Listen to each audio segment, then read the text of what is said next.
Добар ден, почитувани гледачи. Денешната емисија изобилува со разни теми, чиј заеднички именител е движењето. Покрај автомобилите и моторциклите успеавме да ми донесеме интересна домашна сторија. Ако за сообраќајот се вели дека е крвотокот на еден град, тогаш центарот за негова контрола е нервниот систем. Го посетивме за да видиме како функционира и колку придонесува за намалување на сообраќајните метежи во Скопје. А тие, како што сите добро знаеме, воопшто не се за потценување. Погледнете од каде и како се регулира сообраќајот во главниот град.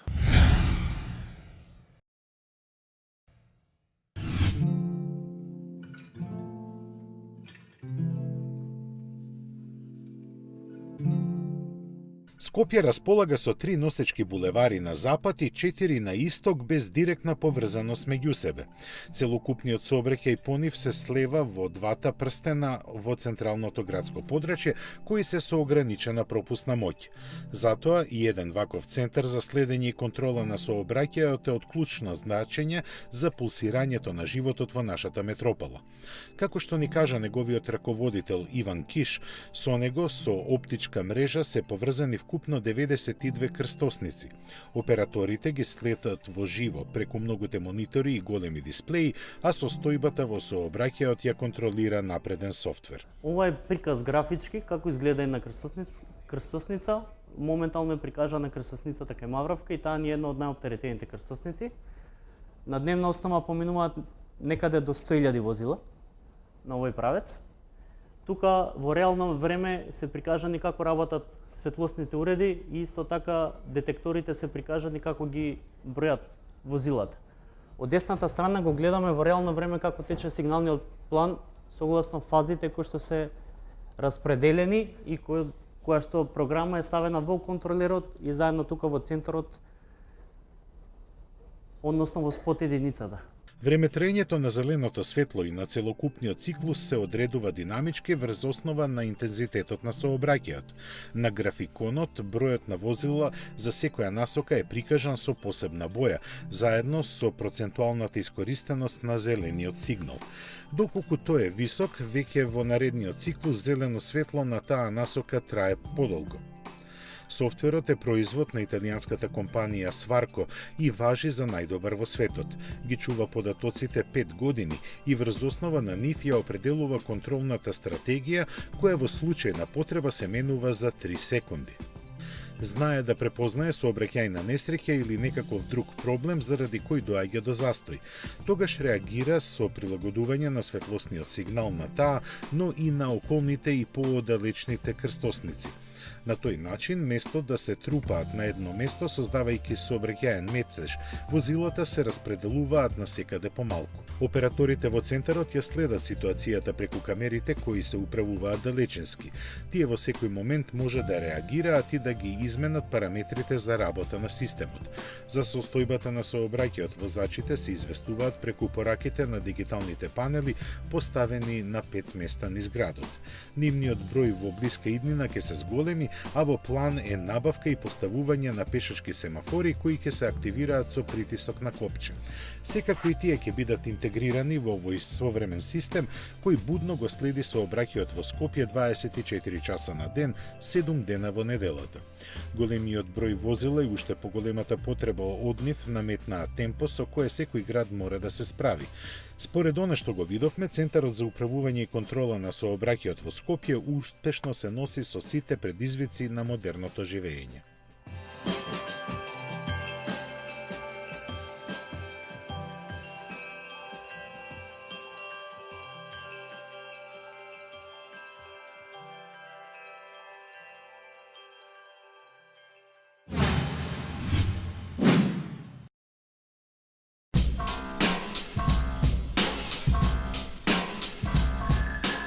Хамбург стана првиот германски град кој ги протера дизел автомобилите. За почетокот забраната се однесува за движењето на возилата со Евро 5 или постар мотор. На нив од вчера им е забранет пристапот на одредени делови од две улици во централното градско подрачје во вкупна должина од 2,3 километри. Исклучок е направен само за возилата на граѓаните кои живеат таму. Според проценките со оваа забрана се опфатени повеќе од 60% од вкупно 260.000 дизел возила во градот. Одлуката за неа ја донесе градскиот совет уште во 2017 година, но таа не можеше да биде имплементирана. Условите за нејзино спроведување се создадоа после пресудата на Германскиот врховен суд во февруари, кој одлучи дека локалната самоуправа може селективно да го ограничува движењето на возилата.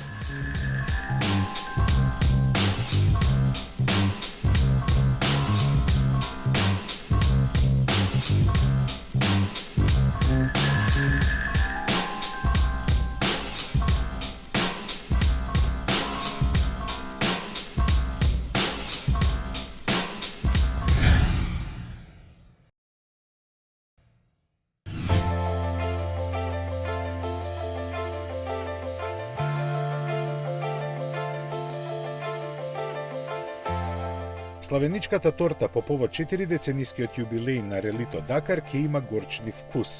Организаторот едва и го спаси неговото одржување. Критичниот удар го зададе Чиле, кој го откажа своето гостопримство на учесниците на најтешкото рели на планетава.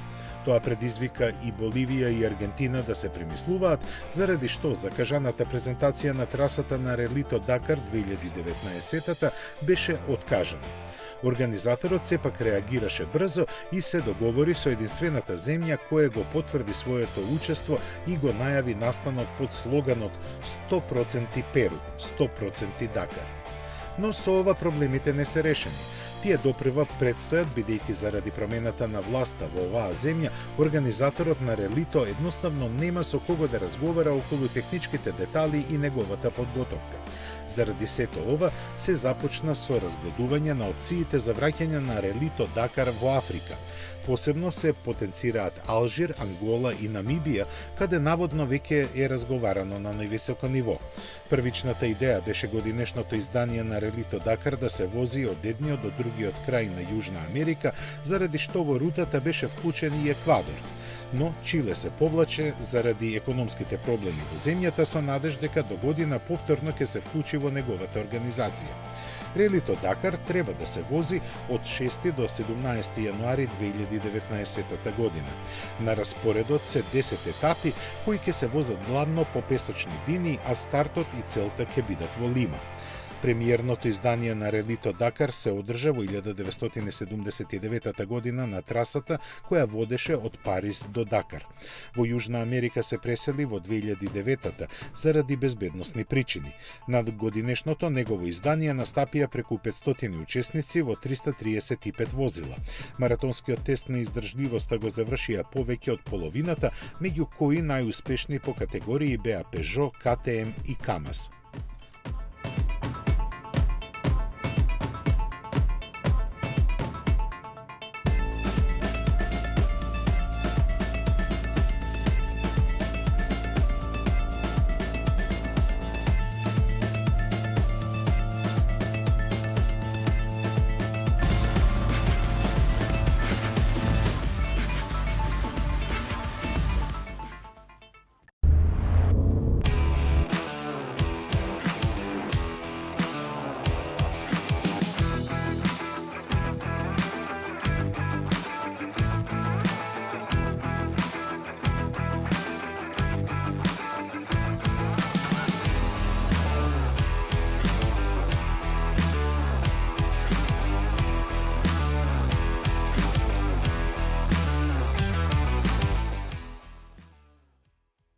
Кога целта е многу повеќе од едноставно пристигнување до посакуваната дестинација, тогаш возењето автомобил се претвора во секојдневна авантура. Дозволете Toyota Corolla да го раздвижи вашето секојдневие. Модерен дизајн, безпрекорна технологија, врвна безбедност со 7 воздушни перничиња, како и задна камера за помош при паркирање. Таа е вашиот вистински партнер во возењето. Искористете акциската цена од 16.990 евра за дизел мотор и многу опрема, како и од одличната лизинг понуда од 4,5% каматна стапка и 50% попуст на каско осигурување. Toyota Corolla. Секој ден е ново задоволство.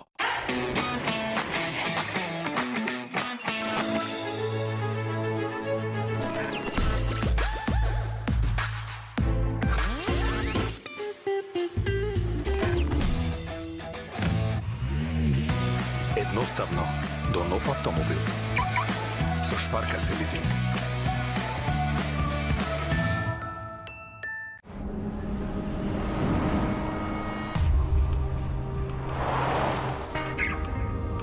Text Eva. I miss you. Send.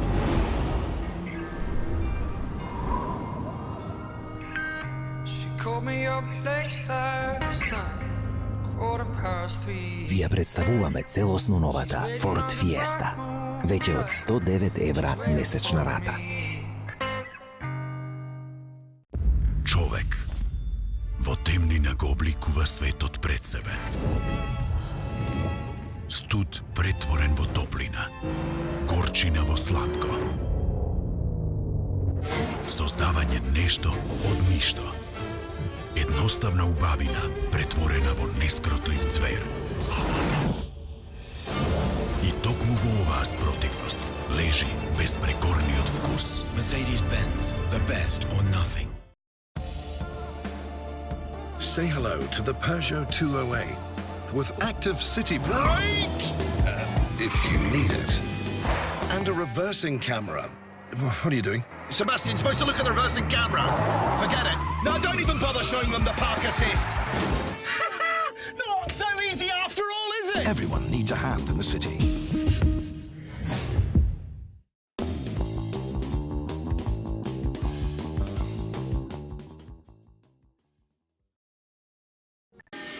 Кога не си веќе дете, или кога твоето дете ќе тргне по својот пат.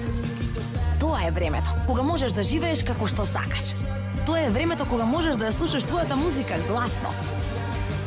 Или да експериментираш со себе. Без да се плашиш, да се изволкаш. Време е да живееш по своите правила. Новото Kia Rio.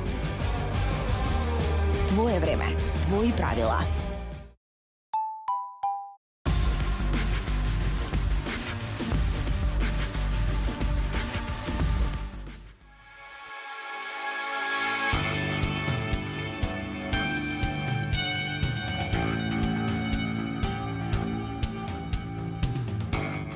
Мазда не се вбројува во најголемите светски производители, но нејзините достигнувања се и светски и големи. Неодамна корпорацијата во типичен јапонски стил објави дека го произвела 50 милионитиот автомобил во својата матична земја. Настанот беше одбележан со скромна церемонија, најверојатно да не им се одзема од времето на работниците на монтажната лента во фабриката Хофу. Оваа фабрика е една од поновите и во неа се произведуваат Mazda 3 и Mazda 6. Најстарата фабрика е оддалечена од неа околу 90 километри во добро познатата ни Хирошима.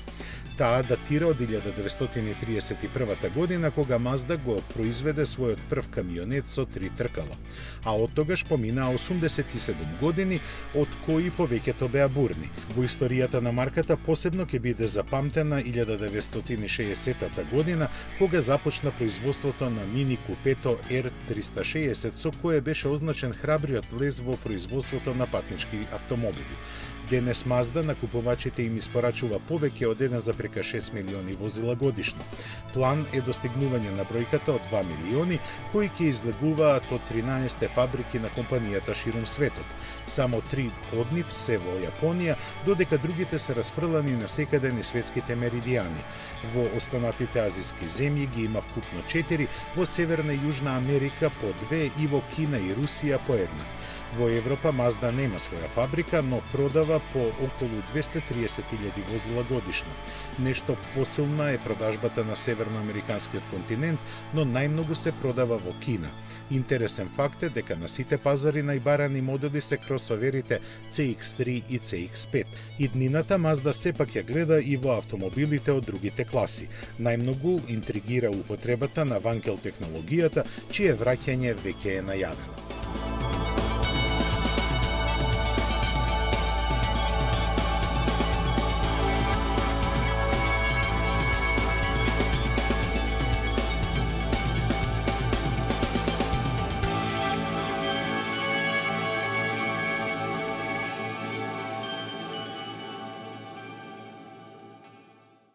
Престојните неколку месеци се како измислени за уживање на две тркала. Во овој свет многубројни се класичните решенија како што ги нуди Honda со новата изведба на Africa Twin Adventure Sports. Силен мотор впарен со 6-степен автоматски менувач се добитна комбинација за пеглање на теренот. Од друга страна пак, американската икона како да доживува еколошко откровение.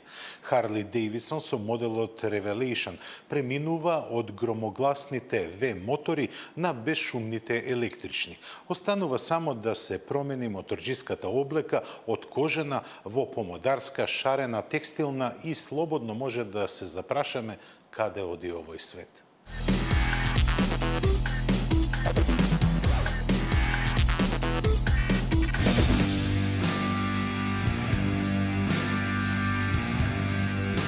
Почетокот на мотосезоната ги потврди очекувањата. Новата Honda Africa Twin Adventure Sport е вистински хит меѓу моторциклистите.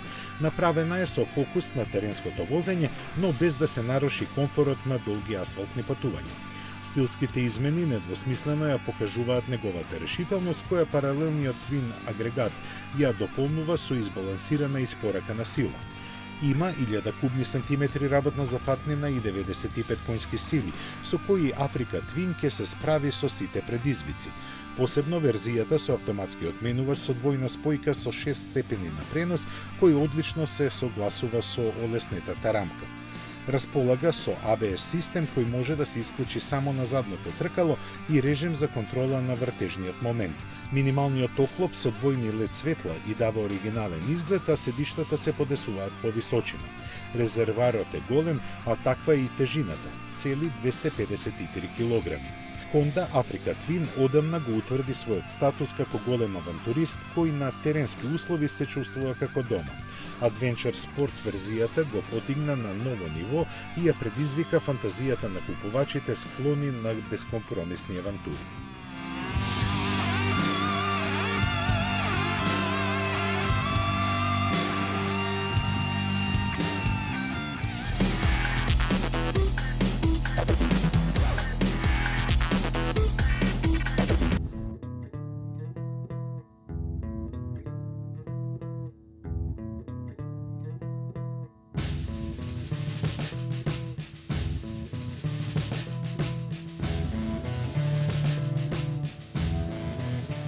На електрификацијата не може да се спротистави ниту Харли Дейвидсон. Славниот американски мотопроизводител објави дека ќе лансира електричен модел.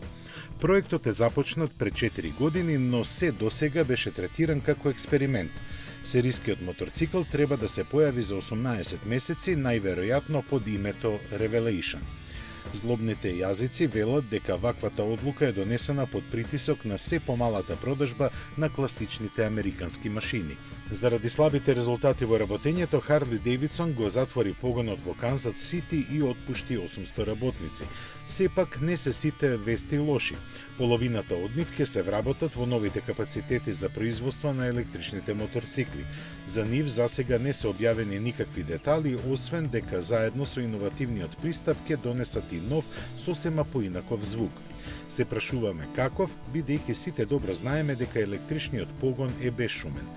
Исто така знаеме дека моторциклите на Харли Дейвидсон се познати токму по бучноста и вибрациите, но факт е дека сегашните генерации купувачи не се заинтересирани за техниката стара половина век. Така на сите им останува да се стрпат уште година и пол, кога Харли Дейвидсон ќе започне со новата ера.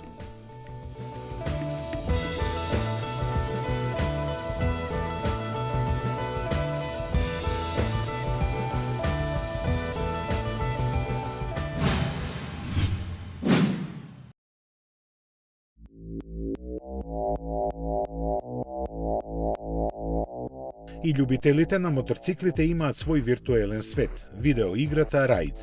Иако незиното трето издание ќе се појави дури во ноември, тие со нетрпение го очекуваат. Причината е главниот протагонист – новиот Ducati Panigale V4. Тој на ентузијастите ќе им биде на располагање во 19 верзии за сечи и афинитети. Оваа водечка видеоигра во светот на виртуелните мототрки одамна има станато символ за најкомплетно развиен производ од ваков вид. Се одликува со посветеност на деталите и одлична графика. За да се уверите во тоа, погледнете ги снимките од реалниот Панигале.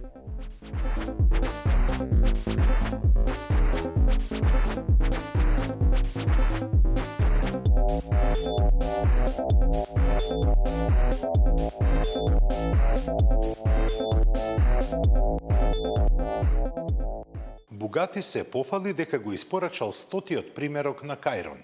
Убава бројка, ако се знае дека неговата цена стартува од 2,4 милиони евра.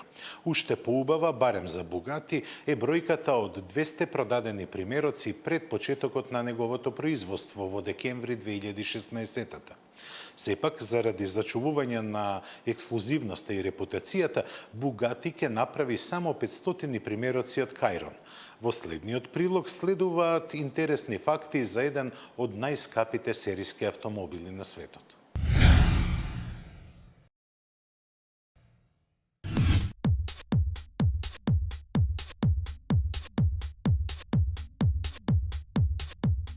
Јубилејниот модел е испорачан на купувач кој живее во арапското поднебје и чини 2,85 милиони евра.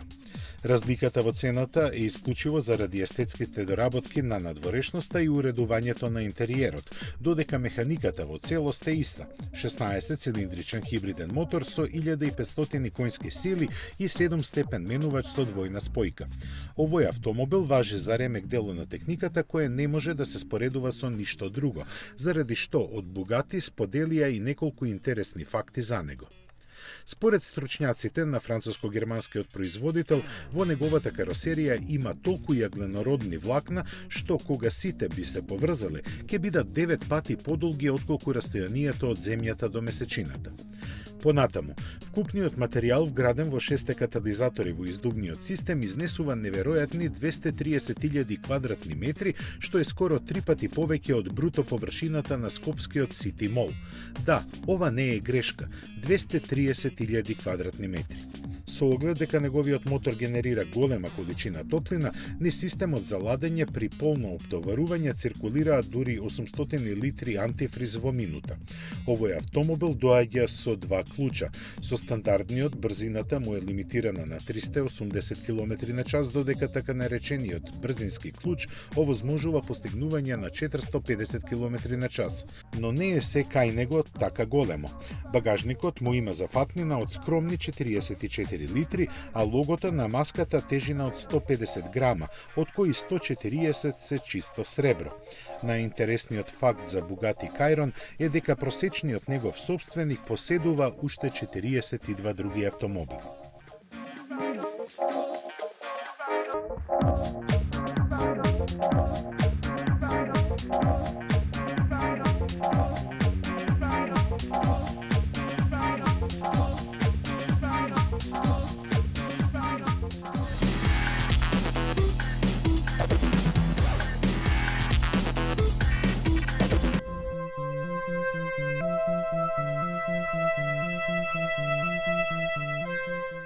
Американците доживеа голем шок.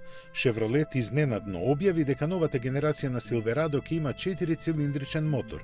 Овој full-size пикап ќе биде првиот што ја преминува границата, што се досега се сметаше за светоградија. Во General Motors се свесни за ризикот, заради што очекуваат само 10% од купувачите да се определат за овој мотор. А тој ниту е мал, ниту слаб како што таму го доживуваат.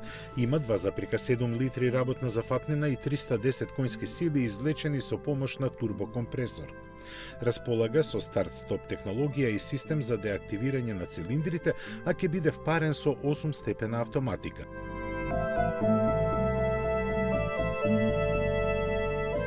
Со него Chevrolet Silverado ќе забрза до 60 милји на час за помалку од 7 секунди. Овој пикап ќе се нуди уште и со 1 V6 и 2 V8 бензински мотори со максимални меѓу 285 и 420 коњи. Ќе има и 6-цилиндрична дизел верзија за која техничките податоци не се соопштени. Најмалата според димензиите изведба на Silverado е долга 5,2 метри и широка повеќе од 2 метра. Цените на новиот 4-цилиндричен модел, кој ќе се појави на пазарот доцна летово, не се познати.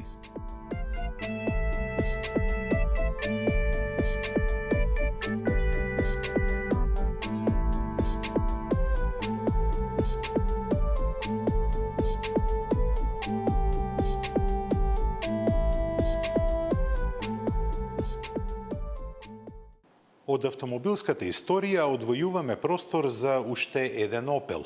Кога автомобилизмот беше во рана фаза на развој, се случуваа извонредно смели потфати. Еден таков е ракетниот модел на Opel RAK2, кој наместо класичен мотор имаше 24 сигнални ракети кои го погонуваа за тоа време на брзини над 200 км на час, кои во 20-тите години на минатиот век беа фантастични.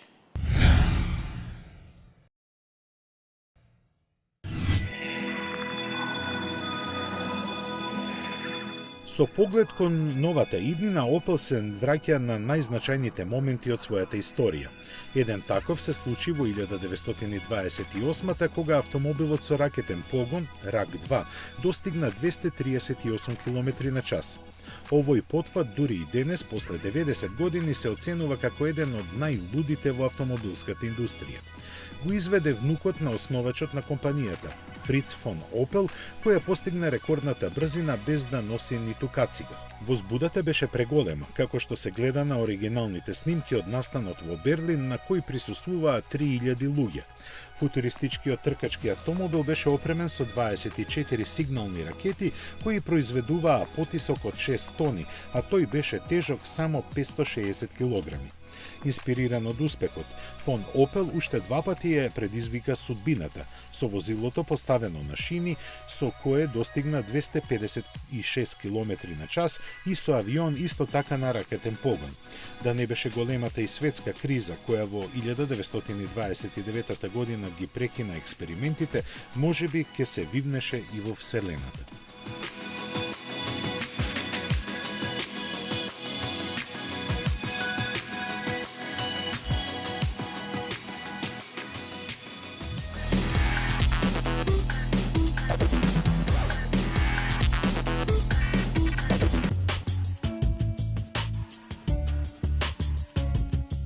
На својот пат кон електрификацијата, Volkswagen групата премина преку границата од која нема враќање.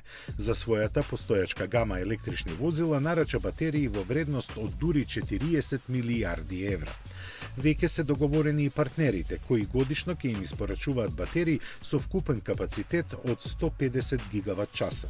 Плюс на тоа, Volkswagen ќе ја модификува својата најстара фабрика во Брауншвајг за производство на 500.000 комплети батерии. За 2 години германскиот конгломерат во својата гама ќе има 25 електрични возила. Планот е до 2025-та годишно да се продаваат по 3 милиони од нив, плюс уште плагин изведбите на останатите модели. Првиот нов електромобил ќе биде кросоверот Audi e-tron, кој ќе започне да се произведува во август. Наредната година ќе следат спортската лимузина Porsche Mission E и малиот хеджбек Volkswagen ID. За истражување на технологиите и нивниот развој веќе се одвоени 34 милиарди евра инвестиции. Сите овие бројки малку ги збунија аналитичарите на пазарот, кои во прв момент сметаат дека германците избрзуваат со своите планови и најави. Можеби е така, но со сето ова Volkswagen ќе го зададе финалниот удар во бокс мечот кој го води сам против сите во Дизелгейт арената. Како и да е, пораката е јасна. Volkswagen групата има капацитет брзо да ја изгради својата нова иднина, која место на дизелите ќе се базира на струјата.